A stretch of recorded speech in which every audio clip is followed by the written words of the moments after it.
बहुत सारी डिबेट्स अम्बेडकर जी के साथ जुड़ी हुई हैं। तो कुछ बेसिक बातें जो पता होनी चाहिए वो ये है कि अम्बेडकर जी का जो जन्म हुआ था वो एक दलित परिवार में हुआ था। और मैंने आपसे कई बार कहा कि हम जिस बैकग्राउंड में होते हैं तब हमें वो चीजें ठीक से समझ में आती हैं, जब तक हम किसी बैकग्राउंड में ना हो तब तक समझना मुश्किल है। आपने सुना होगा एक जाति है महाराष्ट्र में महार नाम की, उस जाति से उनका संबंध था। तो अम्बेडकर के जीवन की एक बात यह है कि 14 संतानें इनके माता पिता की थी, ये उनमें से अंतिम बच्चे थे और पूरे खानदान में अकेला पढ़ने वाला बच्चा जिसको स्कूल जाने का मौका मिला, ऐसा परिवार था। इनके जो पेरेंट्स थे, 4 पेरेंट्स थे, वो ब्रिटिश ईस्ट इंडिया कंपनी में सैनिक हुआ करते थे। 4 पेरेंट्स मतलब पूर्वज। और जो इनके फादर थे, पिता थे, वो ब्रिटिश इंडियन आर्मी में एक सूबेदार रैंक के व्यक्ति थे। और क्योंकि वो सूबेदार रैंक के व्यक्ति थे इसलिए इनको थोड़े से बेनिफिट्स मिल गए जो इनकी जाति या इनके समाज के व्यक्तियों को सामान्यतः नहीं मिलते थे। तो इसका फायदा ये हुआ कि अम्बेडकर जी को पढ़ाई का मौका मिल गया और वो एक स्कूल में पढ़ने लगे। मतलब जिस समय वो स्कूल में पढ़ रहे थे उस समय पूरे स्कूल में अकेला दलित बच्चा यही था, भीमराव जिसका नाम था। अम्बेडकर नाम तो बाद में पढ़ा, उनके गांव के नाम से पड़ गया। तो उन्होंने लिखा है, एक आत्मकथा लिखी जिसको हिंदी में कहते हैं मैं कैसे बना, मी कसा भालू मराठी में आत्मकथा है जिसमें ये सब लिखा है। तो स्कूल में एंट्री तो मिल गई पर स्कूल में बाकी बच्चों के बराबर अधिकार इनको नहीं थे।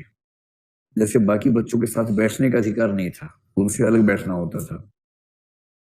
पूरे स्कूल के सारे बच्चों के लिए पानी पीने की व्यवस्था थी, इनके लिए नियम था कि ये अपने हाथ से पानी नहीं पी सकते हैं। कोई एम्प्लॉय स्कूल का होगा सवर्ण, वो मटके से पानी लेके दूर से इनको पिलाएगा ताकि बर्तन टच ना हो जाए।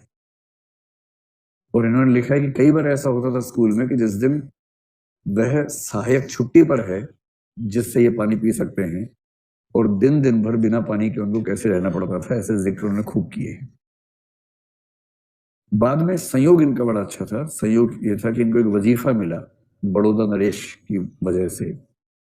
आपने कोल्हापुर का भी जिक्र सुना होगा, साहू जी महाराज का जिक्र सुना होगा। इन दोनों व्यक्तियों का नाम बहुत ज्यादा आता है जिन्होंने जो दलित मूवमेंट भारत में विकसित हुआ उसमें मदद की। और फिर ये बड़ौदा राज्य से स्कॉलरशिप लेकर बाहर पढ़ने के लिए चले गए, जिसमें कंडीशन ये थी कि जब लौट के आएंगे तो ये वहां सिविल सर्वेंट बनेंगे, आज की भाषा में कहें तो पीसीएस ऑफिसर बनेंगे, ये अंडरस्टैंडिंग थी।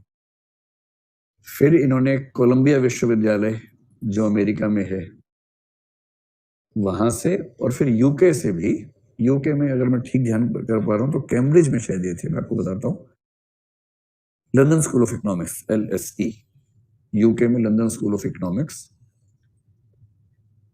अंबेडकर को खारिज करने वाले अंबेडकर के पैर की धूल के बराबर भी नहीं है पढ़ाई लिखाई के मामले में। इसका प्रमाण यह है कि आपने ऐसे लोग देखे होंगे जिन्होंने master of arts, MA MSc हमको कुछ किया है, कुछ व्यक्ति PhD वाले दिखे होंगे। मुझे पूरे भारतीय स्वाधीनता संग्राम में एक ही व्यक्ति दिखता है जिसने एक नहीं, दो नहीं, 4 PhD की थी, और वो डॉक्टर अंबेडकर है। 4 PhD, जिनमें से इकोनॉमिक्स में 2 PhD उन्होंने एक कोलंबिया विश्वविद्यालय से की और एक लंदन स्कूल ऑफ इकोनॉमिक्स से की।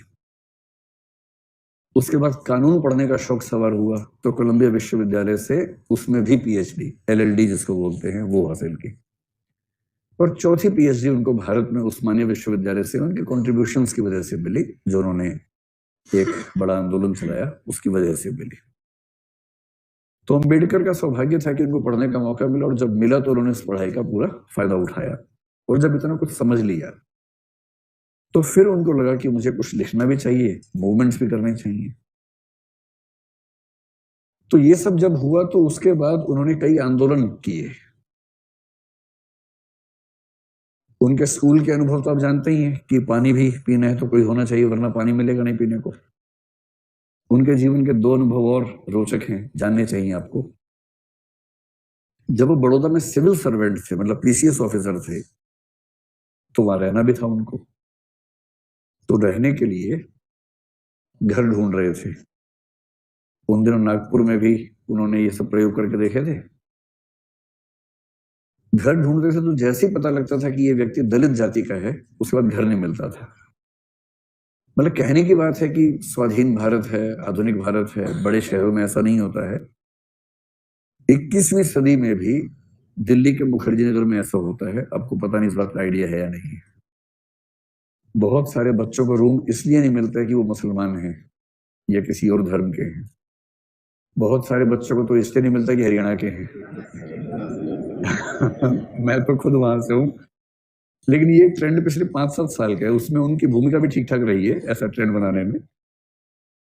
और अगर कोई बच्चा दलित बैकग्राउंड से है, उसको कमरा मिले, इसमें भी रिस्क है कि शायद ना मिले। आपको आश्चर्य होगा, लेकिन ऐसे केसेस हुए हैं पिछले 10 साल के अंदर, बहुत बड़े केसेस हुए हैं मुखर्जी नगर में ही। तो अंबेडकर ने कई घर ढूंढे, कोई घर उनको नहीं मिला, सिर्फ इसलिए कि वो शूद्र थे। अंत में एक घर उनको मिल गया। उनका दोस्त और वो गए बात करने के लिए, बातें हुई, पढ़ा लिखा आदमी था। मकान मालिक ने पूछने की जरूरत ही नहीं समझी कि आप किस जाति से हैं। इन्होंने बताया नहीं। ये क्यों बताए? तो घर मिल गया रहने को, उसमें रहने लग गए। और फिर एक दिन जब सुबह उठे तो इन्होंने सुना कि बहुत शोर आ रहा है आसपास से। और जब झांक के देखा तो सैकड़ों लोग हथियार लेके घर के बाहर खड़े हुए थे। हथियार में लाठी भाला वो सब। और वो सब इनको जान से मारने पर उतारू थे। मकान मालिक भी उसमें शामिल था कि मुझे बिना बताए मेरे घर में आके रहा और मेरे घर को अपवित्र कर दिया इस आदमी ने। और उस दिन काम तमाम था, लेकिन एक दो मित्रों के सहयोग से पता नहीं कौन से रास्ते से निकले और जान बची। और ऐसा एक और वाकया हुआ। एक नदी पार करनी थी एक भाषण देने के लिए। तांगे वाले 3-4 से सबने मना कर दिया, एक ही तैयार हुआ। उस तांगे पर बैठ के नदी पार कर रहे थे। रास्ते में पुल, उस समय बहुत कच्चे टाइप का पुल था, और रास्ते में उस तांगे का पहिया निकल गया और तांगा नदी में गिरते गिरते बचा। खैर, ये बच गया किसी तरह से। बाद में पता चला कि वो एक साजिश थी कि इस व्यक्ति को नदी के ऊपर ले जाओ और जो पहिया है उसको लूज कर दो, ताकि रास्ते में ये नदी के अंदर गिरे और इसकी मौत हो जाए। ये सारे इंसिडेंट्स अंबेडकर ने अपने साथ झेले थे।